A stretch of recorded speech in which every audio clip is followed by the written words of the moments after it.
में चांदी का खुर वस्त्र से सुसज्जित करके खूब दान दिया, और न्यायाधिका जो न्याय से धन हमने कमाया है उसको दिया।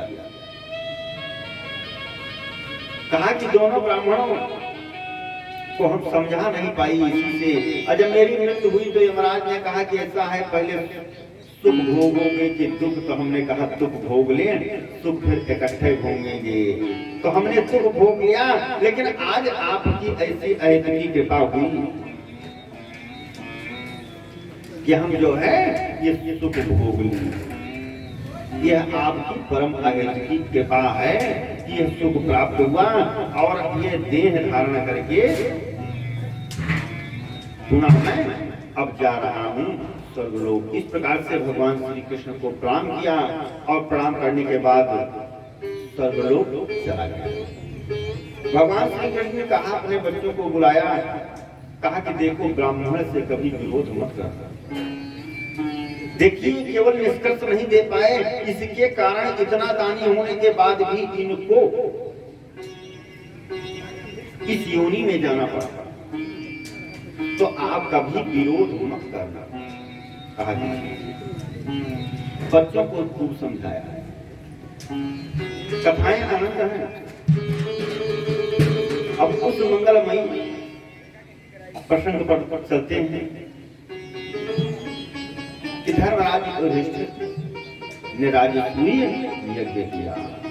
एवं युधिष्ठिरो राजा जरासंध वधं विभो कृष्णस्य चानुभवं तं श्रुत्वा प्रीतमब्रुवत्।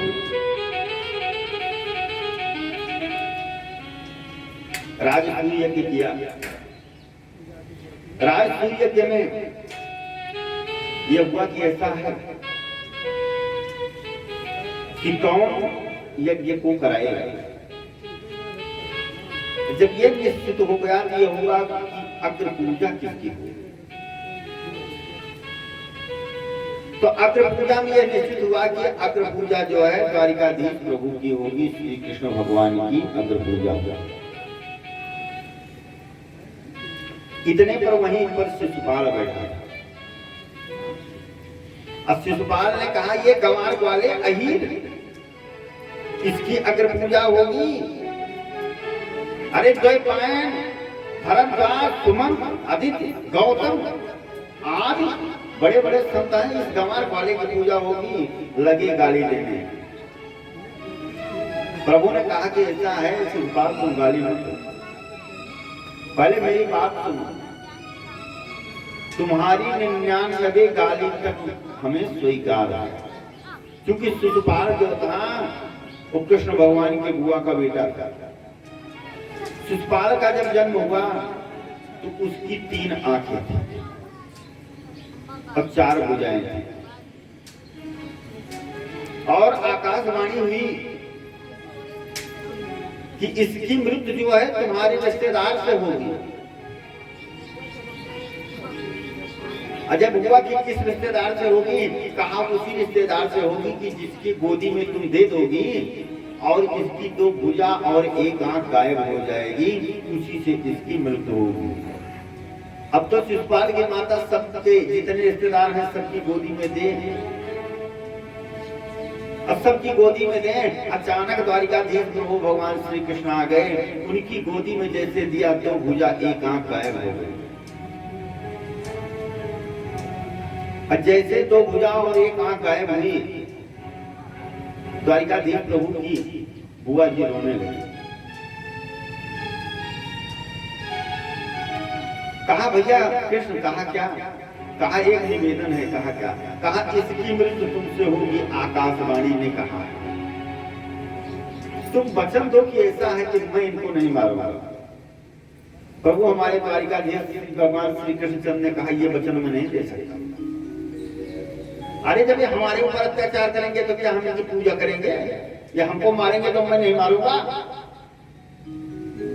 बुआ ने कहा कि ऐसा है तुम्हारा भाई है, मत मारो। कहा नहीं, इनकी मैं 99 गलती जो है क्षमा कर दूंगा,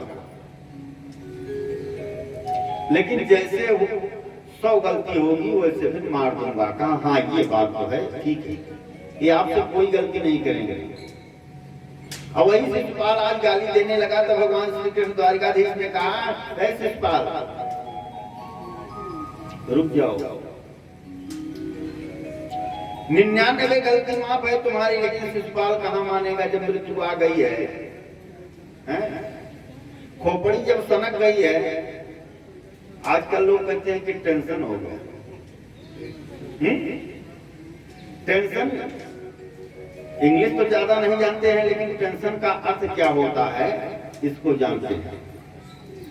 एक सूर्य की जब गर्मी होती है तो लगता है कि भाई बहुत गर्मी हो गई है। 10 मीन्स 10, असन माने सूर्य। जब 10 सूर्य की गर्मी हो गई है सर में, तो कहाँ बर्दाश्त होगी, उसी को कहते हैं टेंशन। जब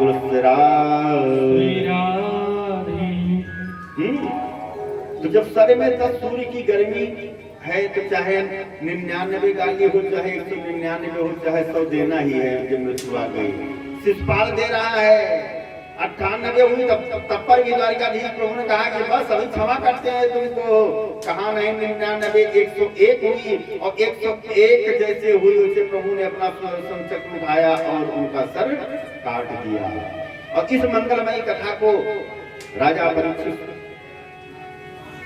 को सुखदेव स्वामी श्रवण करा रहे हैं। सुखदेव स्वामी कहते हैं कि शिशुपाल की मृत्यु तो हुई, लेकिन सबके सामने जो तेज निकला वो भगवान प्रभु श्री कृष्ण के चरणों में समाहित हो।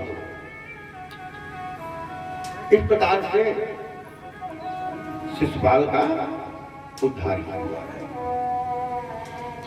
समस्त राजाओं को जीत लिया गया, लेकिन जरासंध को नहीं जीता जा सका। यह हुआ कि जरासंध से जीतना इतना आसान काम नहीं है, क्योंकि वो किसी अस्त्र शस्त्र से नहीं मर सकता है। वो मल्ल युद्ध से ही उसकी पराजय हो सकती है, और जब वो मल्ल युद्ध स्वीकार कर ले तभी जो है काम होगा, तभी विजय प्राप्त होगी, तभी यज्ञ हो पाएगी। भगवान श्री कृष्ण एवं अर्जुन एवं भीम तीनों लोग ब्राह्मण का रूप धारण करके पहुंच गए जरासंध के पास। और जैसे वहां पहुंचे तत्काल कहा, भिक्षाम दे। कल के ही प्रसंग में बताया था कि जरासंध ब्राह्मणों का परम भक्त हो गया था। कहा हाँ ठीक है, जो कुछ भी मांगोगे मैं दूंगा। कहा दोगे? कहा हाँ। कहा मैं आपसे मल्ल युद्ध चाहता हूं। जरासंध ने कहा कि ब्राह्मण शरीर युद्ध से भागता है, वो किसी को मारता है तो अपने विवेक से मारता है, युद्ध नहीं करता है। लेकिन तुम